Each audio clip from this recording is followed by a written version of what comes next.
Hello, my name is Jason. Today I'd like to introduce you to English with the subject pronoun and the verb to be. Let's take a look at the board. Okay, so here we have the verb to be. Am is singular, is singular, and then are is plural. Okay, those are the verb to be's.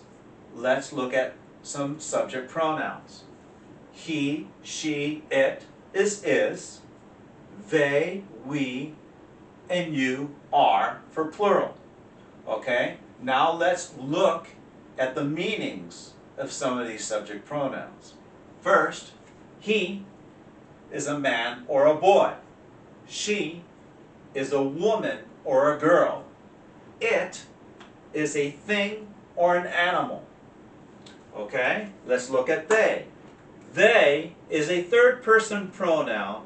You use they to refer to a group of people, animal, or things. Okay, let's look at we.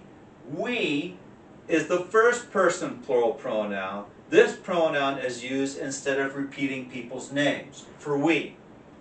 And you is a second-person singular pronoun. It can be used as a plural group pronoun.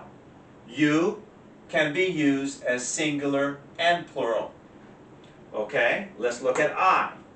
I is a pronoun. We use I when we want to talk about ourselves and what we do and what we feel. Okay, those are all the meanings so far of the subject pronouns. Now let's look at some sentences. So here are some sentences. For am in singular, I am a teacher. So am, of course, you're talking about yourself in this way. Okay? So in this case is what you do. I am a teacher as well as talking about yourself. Okay? Let's look at the next sentences. He is a man. She is a woman.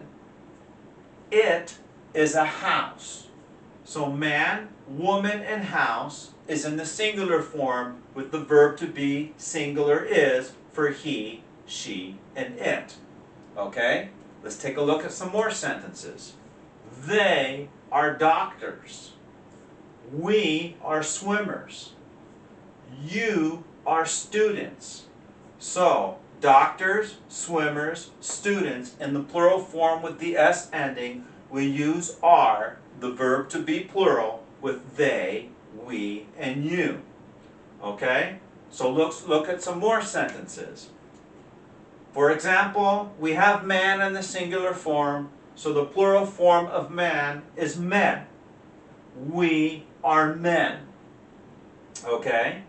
For woman, singular form woman, plural, women. They are women in this case, right? Okay, so let's look at some other sentences with they. So for they, for this they is going to refer to the meaning up here.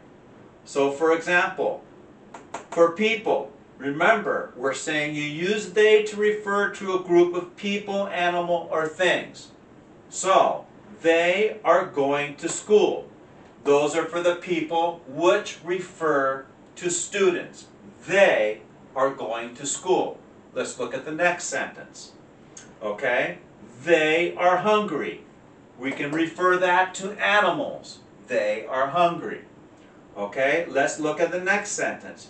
They need to be fixed. So, these are for things. And the things could be like cars, refrigerators, or stoves. For things, they need to be fixed. Okay? Let's take a look at some other sentences. For we, remember when we use we, it's the first person plural pronoun. This pronoun is used instead of repeating people's names. Okay? We live here. So it could be a family. 2 or more people for a family. Alright? So, now, I want to talk about a little bit about I. Okay? I, again, is also used for words that takes the place of a noun of a person speaking as the subject of the sentence. The subject of the sentence is a person that is performing the action of the sentence. For example, I am baking a cake. So that is the action of the sentence, baking a cake. I am studying for my exam. That is the action of the person studying for their exam. All right? Well, thank you very much. I really appreciate you watching today. Please hit the like button and subscribe to my channel, and have a great day.